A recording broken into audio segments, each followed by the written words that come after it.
এদেশের শিক্ষার্থীদেরকে আমরা স্যালুট জানাই।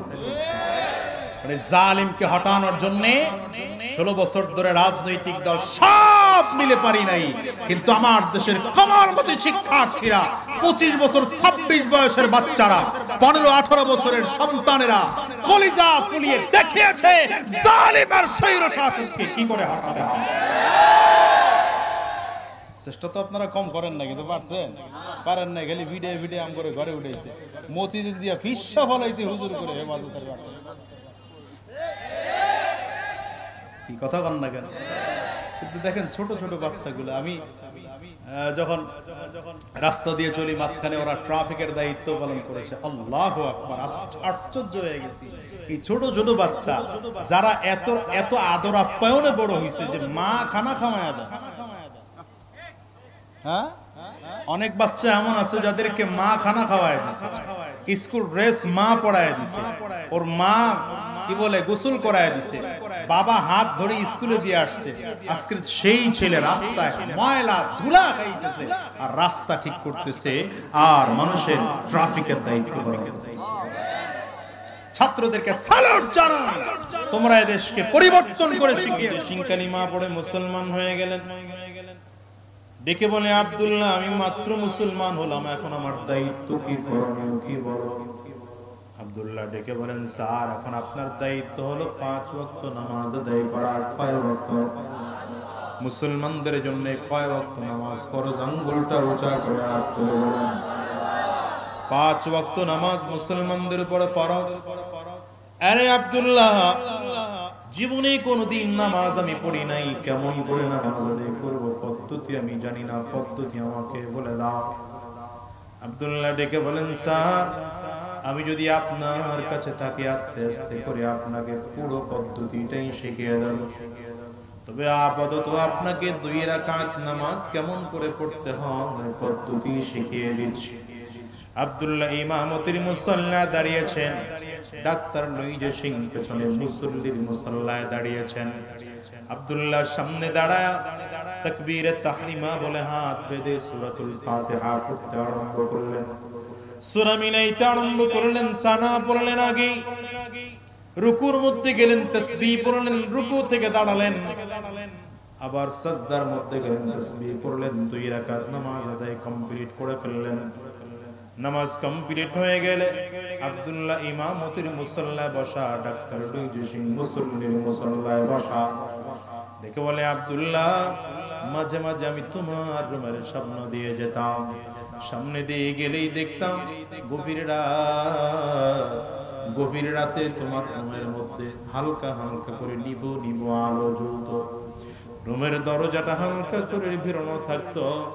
মাঝে মাঝে তাকায় দেখতাম তুমি সাজদার মধ্যে আছো, কখনো তুমি রুকুর মধ্যে আছো, আবার কখনো দেখতাম চোখের দিয়ে গাল দিয়ে পানি বেয়ে বেয়ে বেয়ে নিচের দিকে পড়ে, আর তুমি হাত উঁচু করে কার কাছে যেন আওয়াজ করে করে চাও, রে আব্দুল্লাহ আমাকে বলো নামাজ শেষ করে তোমরা কার কাছে কি চাও?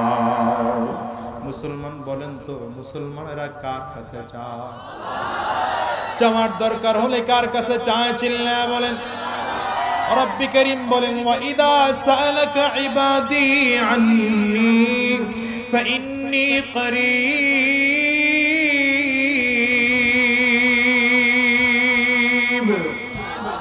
আল্লাহ বলেন গোলাম চাওয়ার দরকার হলে আমি আল্লাহর কাছে চাও, আমি আল্লাহকে আমি আল্লাহ তোমাকে দেওয়ার জন্য তৈয়ার। আমি আল্লাহ তাআলাকে যদি ডাকো আমি আল্লাহ তাআলা তোমার কাছে গিয়ে দাঁড়ায় যাই। ওরে দুনিয়ার মুসলমান, দুনিয়ার মানুষকে যদি বিপদের মধ্যে ডাকা হয় মানুষ ডাকারে সাড়া দেয় না, বরঞ্চ মানুষের অবস্থা হলো মানুষের কাছে চাইলে মানুষ বেজার হয়, না চাইলে মানুষ খুশি হয়। আমার মালিক এমন দয়াবান, মালিকের কাছে চাইলে মালিক খুশি, না চাইলে মালিক বেজার। সন্তান নাই চাবো কার কাছে? বাড়ি গাড়ি নাই চাবো কার কাছে? চিল্লে আওয়াজ করে জোরে বলে। সন্তান নাই চাবো কার কাছে? আওয়াজ দিয়ে জোরে বলেন। এমিয়া সম্মান নাই চাবো কার কাছে? আওয়াজ দিয়ে আরো জোরে বলেন। দুনিয়ার যদি কারো কাছে যাওয়ার দরকার হয় বান্দা চাইবে আল্লাহর কাছে, আর কারোর কাছে চাবে না। ডেকে বলে, স্যার আমার চাওয়ার দরকার হলে আমি আল্লাহর কাছে চাই। ডাক্তার নইজে সিং ডেকে বলে, আব্দুল্লাহ মাত্র কালিমা পড়ে মুসলমান হলাম, আমাকে নিয়ে আল্লাহর কাছে তুমি কি কিছু বলবে না? আব্দুল্লাহ বলেন, স্যার কেন বলবো না, অবশ্যই বলবো। হাত তুলেছে আব্দুল্লাহ, ইমামতির মুসাল্লায় বসে হাত তুলেছে। ডাক্তার লইজে সিংহের পেছনে হাত তুলেছে। আব্দুল্লাহ ইমামতির মুসাল্লায় বসে হাত তুলে মালিকের কাছে মজা করে করে করে করে কথা বলছে। ডাক্তার লইজে সিং পেছনে বসে আমিন আমিন আমিন আমিন বলছে। হঠাৎ করে আব্দুল্লাহ খেয়াল করে ডাক্তার লইজে সিং বাচ্চার মতো করে কান্না করতে আরম্ভ করেছে। মুনাজাত কমপ্লিট করে ডেকে বলেন, স্যার মুনাজাতের মধ্যে কান্না আপনার করার কথা নয়, আপনি কেন চোখের পানিগুলো ফেলে ফেলে কান্না করলেন? ডাক্তার লইজে সিং বলে, আব্দুল্লাহ কান্না আমি করি নাই, আমি যখন হাত তুলে আমিন আমিন বলছিলাম হঠাৎ করে খেয়াল করলাম আমার চোখ দিয়ে যেন এমনিতে বে বে টপ টপ করে পানিগুলো বের হয়। আব্দুল্লাহ রে আমি কাঁদি না, আমার কে যেন ধরে ধরে কাঁদা। আরে আব্দুল্লাহ শোনো, কান্নার মধ্যে যে এত মজা, এই মজা যদি আরো আগে জানতাম, আরো আগে কালিমা পড়ে মুসলমান হয়ে যাইতাম। এখন কেন কান্নার মজা বুঝলাম। আমি তোমার বিরুদ্ধে কোর্টে মামলা করবো কেন? তোমাকে আরো আগে দাওয়াত দিলা না? আরো আগে যদি দাওয়াত দিতাম, আরো আগে কালিমা পড়ে মুসলমান হয়ে যাইতাম। ওরে দুনিয়ার মুসলমানেরা, আমি তোমাদেরকে বলি ডাক্তার লইজে সিং মাত্র কালিমা পড়ে মুসলমান হওয়ার পর এই লোকটা নামাজের মজা পেয়েছে, কোরআনুল কারীমের তিলাওয়াতের মজা পেয়েছে, মুনাজাতের মধ্যে কান্নার মজা পেয়েছে। দুনিয়ার আমি এখনো পর্যন্ত কান্নার মজা পাই নাই, ইবাদতের মজা পাই নাই, রোজার মজা পাই নাই, নামাজের মজা পাই নাই। কারণটা কি জানো? এখনো পর্যন্ত পাক্কা মুসলমান হতে পারি না। তুমি মুসলমানের ঘরে জন্ম নিয়েছো, আল্লাহকে রব বলে মেনেছো, আবার নবীকেও নবী বলে মেনেছো। অথচ নবীর বিরুদ্ধের দলের মধ্যে গিয়ে জোরে জোরে মিছিল লাগাও আছে না নাই? চিল্লায় জোরে খাও। কি বাংলাদেশে কম না বেশি? মোটামুটি বেশি না, অনেক বেশি। কাফিরদের ষড়যন্ত্র এই জায়গায় মুসলমানদেরকে দলে দলে ভাগ করার জন্য যা যা করা লাগে ওরা তা তা করেছে। কাফিররা সাকসেস, আমরা দুর্বল হয়ে গিয়েছি, আমরা সাকসেস হয়ে গিয়েছি। খুঁজে দেখেন কাফিররা সফল। এদেশে 92% মুসলমানের দেশে আমরাই বড় দুর্বল হয়ে পড়ে আছি। আপনি কি মনে করেন এমনিতে আপনার মাথায় কাঁঠাল বাইঙা খায়? অস্তিত্ব ভুলে গেছে মুসলমান। আমি এই জন্য বলি মুসলমানদের এক থাকা দরকার। ঐক্য নষ্ট করেছে কাফিররা কোন পদ্ধতি দিয়া মুসলমান সেটা খবর না। মুসলমানরা গোটা জাতির মধ্যে সবথেকে শক্তিশালী ছিল। এখন আমরা তাকায় তাকায় দেখি না আমেরিকার মতো দেশ চালাবো, ওই কথা কন না কেন? রাশিয়ার মতো দেশ চালাবো, চায়নার মতো হবে, ইন্ডিয়ার মতো হবে। আরে আমেরিকা যখন আবিষ্কারই হয় নাই, মুসলমানরা তখন গোটা বিশ্ব সিংহাসনে বসে শাসন করেছে। হাত উঁচা করে চিল্লায় বলেন ঠিক কিনা? মুসলমানদের বাদশা ছিলেন পয়গম্বর সুলাইমান আলাইহিস সালাম, যিনি সিংহাসন নিয়ে আকাশে উড়েছেন। ফুয়েল লাগতো না, ইঞ্জিনের প্রয়োজন ছিল না, এমনকি কোন পাইলটের প্রয়োজন ছিল না। 70,000 চেয়ার, এমন 4 ডবল চেয়ার নিয়ে আকাশে উঠত। সুবহানাল্লাহ। করোনা হয়েছে না?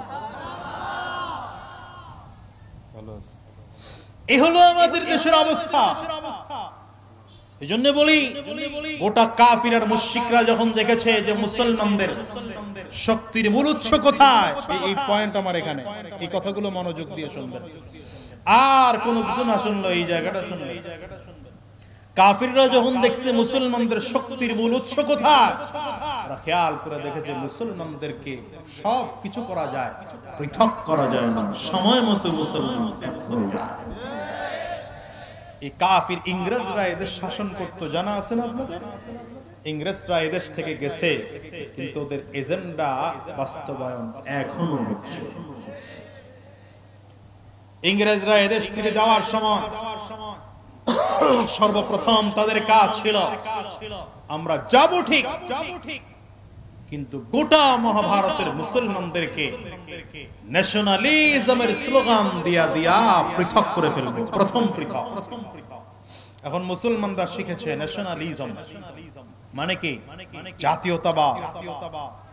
ভাগ করে দেওয়া হয়েছে ভারতকে, ভাগ করে দেওয়া হলো পাকিস্তানকে, বাংলাদেশে এই যুবক আমারটা হুম, বাংলাদেশকে ভাগ করে পাকিস্তানের সাথে দেওয়া হলো। বহুত বলতে মনে চাইছে, পারি নাই, কিন্তু এখন আর না বলে পারছি না। আপনারা বহুত তকমা লাগাইছেন আর জোরে জোরে বলছেন হুজুররা স্বাধীনতা বিরোধী, কপাল পোড়া জাতি। এদেশের আলেমরা না থাকলে স্বাধীনতার স্বপ্ন কেউ দেখতে পারত না।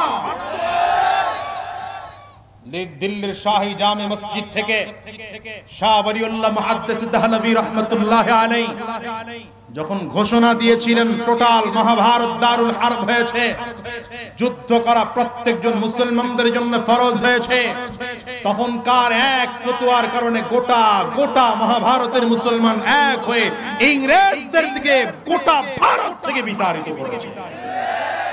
ইতিহাস ভুলে গেছে না তো তাড়াতাড়ি দেওয়া হলো 47-এ মুসলমানদেরকে বাংলাদেশকে পাকিস্তানের সাথে দেওয়া হয়েছে। আচ্ছা, ভৌগোলিক ভাবে বাংলাদেশটা পাকিস্তানের সাথে যায়?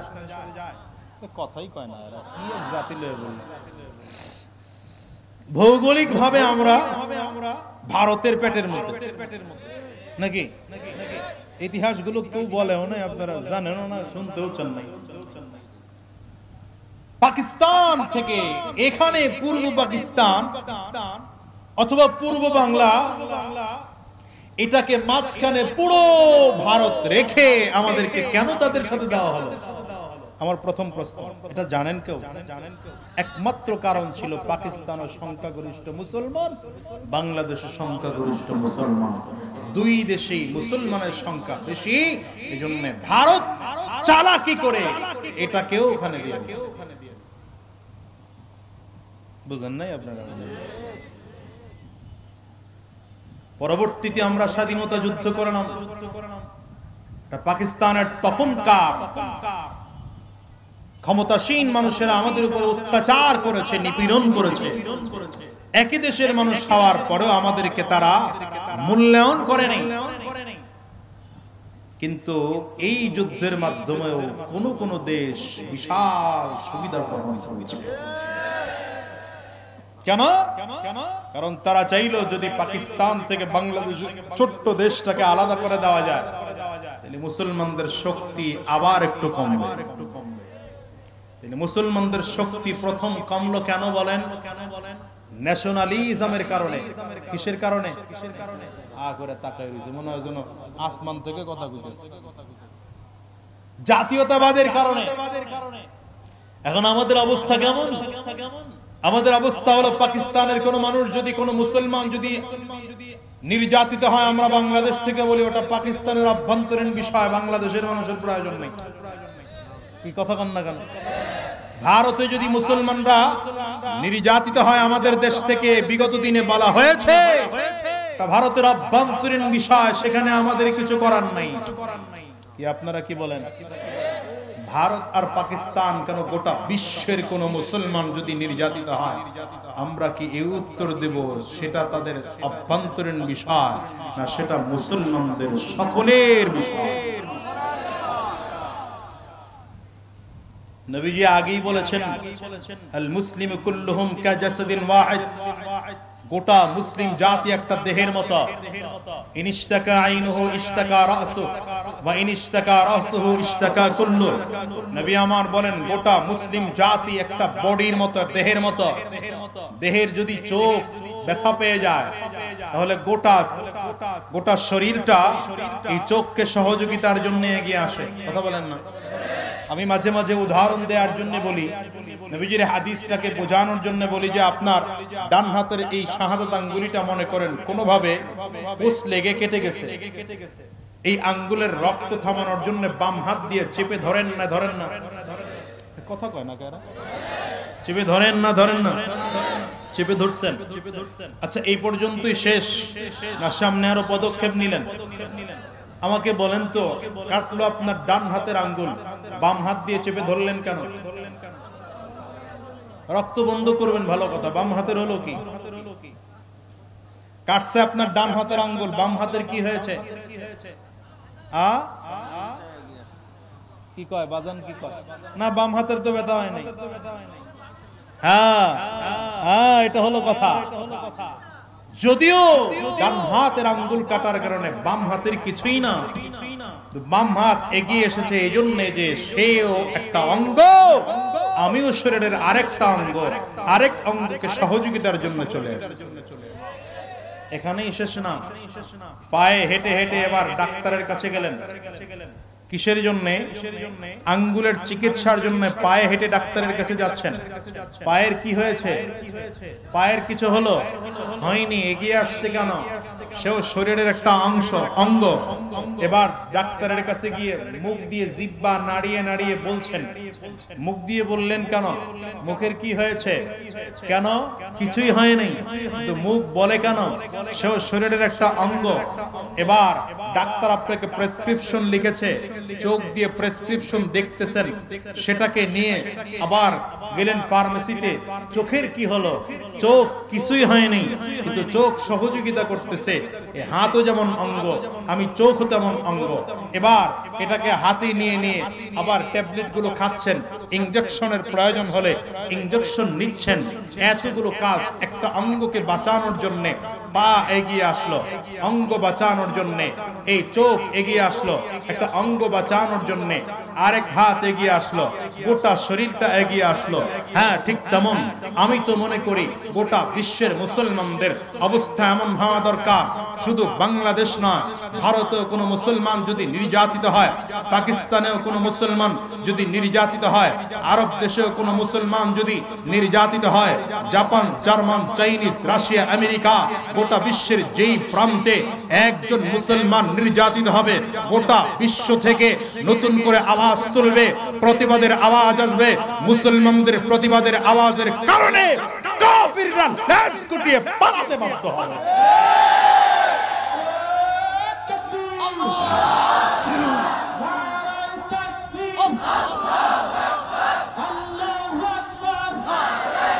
কিন্তু না, মুসলমান পারে নাই। কেন পারে নাই? নিজের অস্তিত্ব ভুলে গিয়েছে মুসলমান। এরা মনে করে অভ্যন্তরীণ বিষয়, এখানে আমার কিছু করার নাই। অভ্যন্তরীণ কোনো বিষয় নয়, বর্ডার হয়েছে দেশ পরিচালনার সুবিধার্থে। কিন্তু মুসলমান আমেরিকার যিনি, তিনিও আমার ভাই। আরব দেশের যিনি, তিনিও আমার ভাই। রাশিয়া, চায়না, জাপান, জার্মানি যিনি, তিনিও আমার ভাই। আমার আপন ভাইয়ের ঘরে মুসলমান, তিনিও আমার ভাই। সুতরাং যদিও ন্যাশনালিজমের বর্ডার থাকবে, কিন্তু তাই বলে আমরা আলাদা না, আমরা এক। আস্তে কইলেন না জোরে কইলেন? এটা বুঝছেন? প্রথম কথা, ঐক্যের প্রথম মাপকাঠি এটা। আর ঐক্য নষ্ট করার প্রথম পায়তারা করা হয়েছে ন্যাশনালিজম।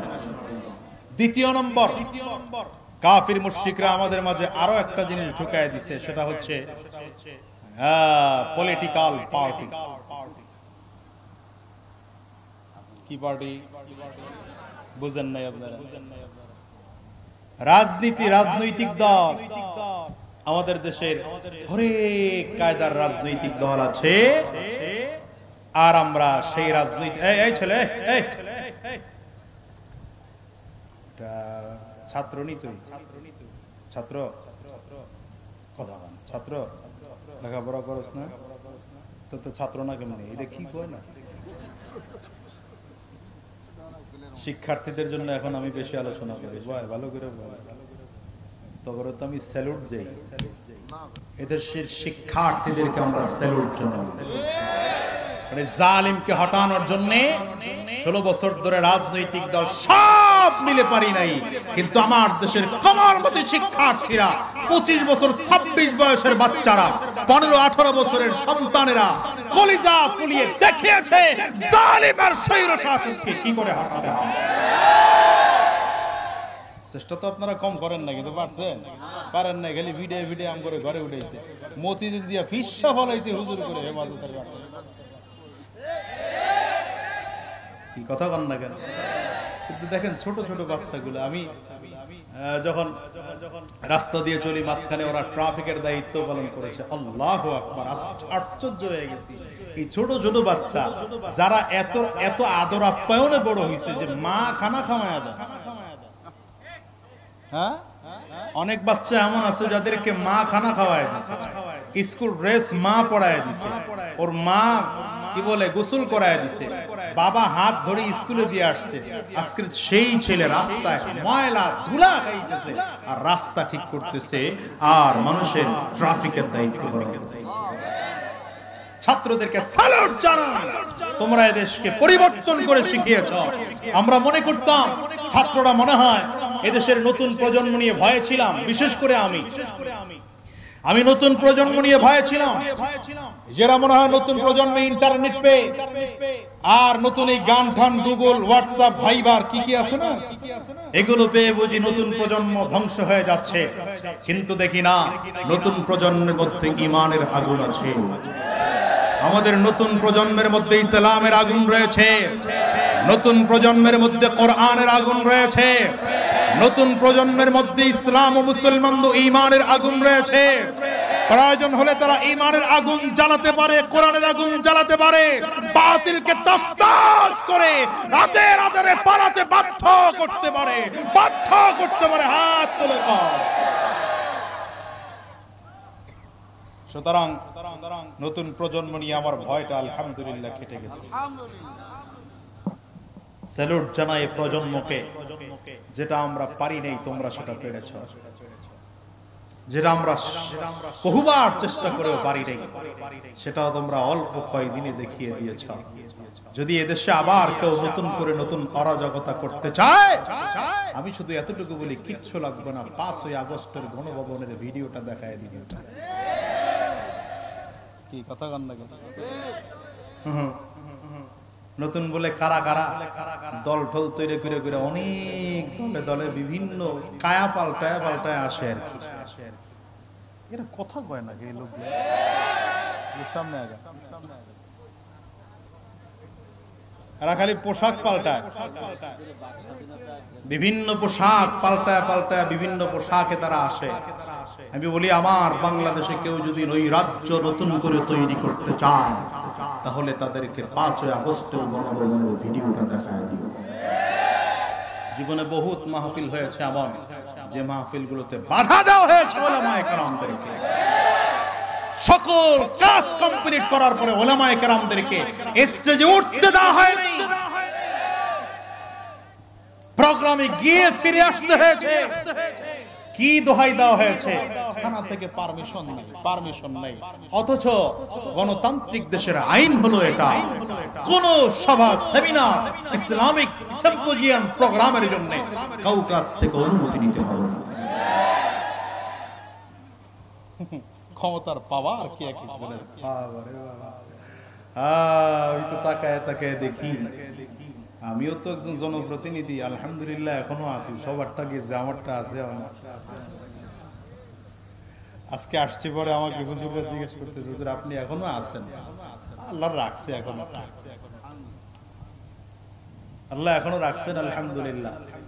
বহু দাপটওয়ালা লোক দেখেছি যাদের দাপটের কারণে কথা বলতে পারি নাই, তারা এখন এমন ভাবে পালাচ্ছে মনে হয় যেন ইঁদুরও এমন করে পালায়। আপনারা কি রাগ করতেছে? কষ্ট হইতেছে আপনার? কষ্ট হলে কারো হাত তুলেন। হ্যাঁ, উলামায়ে কেরামদের বিরুদ্ধে কথা বলার বহুত লোক ছিল এদেশে, তো আল্লাহ তাআলা জাতিকে দেখিয়েছে আলেমদের বিরোধিতা যে করবে, কোরআনের বিরোধিতা যে করবে, দ্বীনের বিরোধিতা যে করবে, রাতের আধারে দাড়ি কামায়া চুলগুলোরে কালার করা লুঙ্গি পরে বাঁচতে পারবে না, হ্যান্ডকাফ হাতে পড়তে হবে।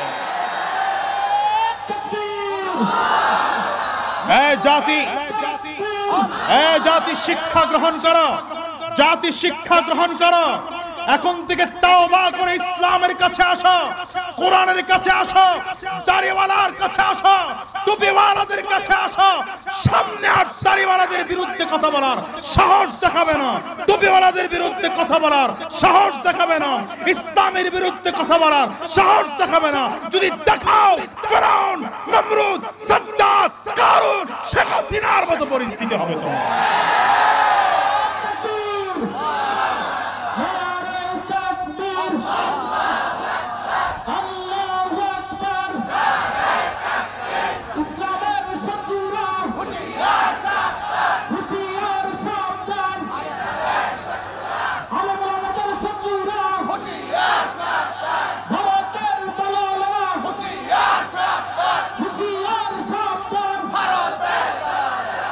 শোনেন, আমি তো আলহামদুলিল্লাহ স্বপ্ন দেখি আগামীর বাংলাদেশ হবে টুপিওয়ালাদের বাংলাদেশ। আমি স্বপ্ন দেখতে পাচ্ছি, আমার কাছে মনে হয় আগামীর বাংলাদেশ হবে দাড়িওয়ালাদের বাংলাদেশ, আগামীর বাংলাদেশ হবে পাক্কা সাচ্চা মুসলমানদের বাংলাদেশ, আগামীর বাংলাদেশ হবে দুর্নীতি মুক্ত বাংলাদেশ, আগামীর বাংলাদেশ হবে বৈষম্য বিরোধী বাংলাদেশ, আগামীর বাংলাদেশ হবে সব কিছুর ঊর্ধ্বে গিয়ে শান্তি সমৃদ্ধির বাংলাদেশ। হাত উঁচা করে বলেন ঠিক কিনা, হাত উঁচা করে বলেন ঠিক কিনা। অনেকে মনে মনে বলতেছেন হুজুর আপনারা সংখ্যায় তো কম, কয়জনে ক্ষমতায় যাইবেন? শোনেন, ওলামায়ে কেরাম কখনো ক্ষমতায় যাইতে চায় নাই, যাওয়ার স্বপ্ন ওলামায়ে কেরাম দেখে না। যদিও মনে করেন হুজুর তাইলে আপনারা আমনে চেয়ারম্যান, আপনার বিশ্বব সরমনের বিশ্বব রাজনীতি করে, আবার খেলাফত মজলিস রাজনীতি করে, আল্লামা মামুনুল হক সাহেব রাজনীতি করে, অমুক অমুক রাজনীতি করে, তাহলে আপনারা কেন করেন? আমরা রাজনীতি ক্ষমতায় যাওয়ার জন্য করি না, আমরা ক্ষমতায় ইসলামকে নেওয়ার জন্য রাজনীতি করি। যারা এখন ক্ষমতায় আছে, ভবিষ্যতে যারা আসবে তারা চালাক। শুধুমাত্র আমাদের আবদার হলো রাষ্ট্র চালাতে হবে ওলামায়ে কেরামদের পরামর্শ নিয়ে। মুসলমানদের বিরুদ্ধে কোনো আইন দেশে বাস্তবায়ন করা, এত আসতে মুসলমানদের বিরুদ্ধে দেশে কোনো ইসলামী আইন বাস্তবায়ন করা, মুসলমানদের বিরুদ্ধে কোনো আইন বাস্তবায়ন করা, ইসলামের বিরুদ্ধে কোনো আইন বাস্তবায়ন করা, কোরআনের বিরুদ্ধে কোনো আইন বাস্তবায়ন করা তৈয়ার কারা কারা দাঁড়িয়ে দেখাও মুসলমান। দাঁড়ায় নেই কে দেখেন তো, এদের মধ্যে ভেজাল আছে, এগুলা ঠিক মতো মানতে পারতেছে না।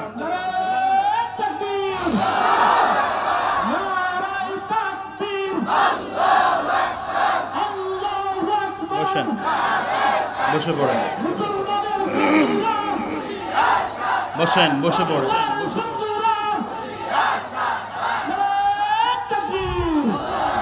যুবক তুমি বাঙালি হও কিংবা ইন্ডিয়া, কিংবা জার্মানি জাপানি কিংবা চাইনিজ রাশিয়া, স্প্যানিশ ড্যানিশ ফরাসি কিংবা ব্রিটিশ আমেরিকান, আরবি আজমি ইরানি তুরানি তুর্কি বা আফগান, মুসলমান মুসলমান তুমি তো মুসলমান। ঠিক কিনা বলো? তুমি সাদা হও কিংবা কালো হও, দেখো রক্ত তোমার লাল, সুখী হও কিংবা দুঃখী হও, রেখো ঈমান নির্ভেজাল, কাছে রাও কিংবা দূরে রাও, তবু কাবাই তোমার ঘর, স্লোগানে তোমার কেঁপে ওঠে পৃথিবীটা থার থার, মৃত্যু তোমায় জানায় সালাম, দূরে থাকে শয়তান, মুসলমান মুসলমান তুমি তো মুসলমান। আমাদের এক নম্বর পড়েছে আমরা কথা কয় না আমরা। এই রাজনৈতিক দল যারা করেন এইবার একটু কান খুলে শুনেন। এখন কারো কারো বিরুদ্ধে যাবে, গেলেও খুব মনোযোগ দিয়ে শুনেন। ইনজেকশন দিলে একটু ব্যথা লাগে, কিন্তু রোগী ভালো করার জন্য ইনজেকশন দিতে হয়। এখন যেটা বলবো এতে একটু কষ্ট আপনাদের লাগবে, কিন্তু এরপরে শুনবেন মূলটা বোঝার জন্য। এই মুসলমানদের ঐক্য নষ্ট করার জন্য কাফিররা দ্বিতীয় নম্বর পদ্ধতি আমাদের মাঝে ছেড়ে দিয়েছে। কোনটা? Political party. অর্থাৎ আমরা প্রত্যেকেই দলে দলে বিভক্ত। মুসলমানের বাচ্চা কেউ আওয়ামী লীগ, কেউ বিএনপি, কেউ জাতীয় পার্টি, কেউ জামাত, কেউ জাসদ, কেউ বাসদ, কেউ আন্দোলন, অমুক তমুক, কেউ ডানের দল, কেউ বামের দল। অর্থাৎ এক মুসলমানের ঘর থেকে যেখানে ইসলামের পক্ষে 10 লাঠি বের হওয়ার দরকার ছিল, সেই মুসলমানের ঘর থেকে আফসোস হয় ইসলামের বিরুদ্ধে লাঠি বের হয়। কি কথা কন? আবার পরিস্থিতি কেমন? আওয়ামী লীগের লোক যদি বিএনপির লোকজনরে মারছে এতদিন, খুব খুশি আওয়ামী লীগের লোক, আরে মরছে বিএনপির দামও করতে। আসতে কয় যারা, আবার এখন বিএনপির লোকজন যারা, এরা আওয়ামী লীগ মানলে খুব খুশি। এই কথা কয় না? হ্যাঁ,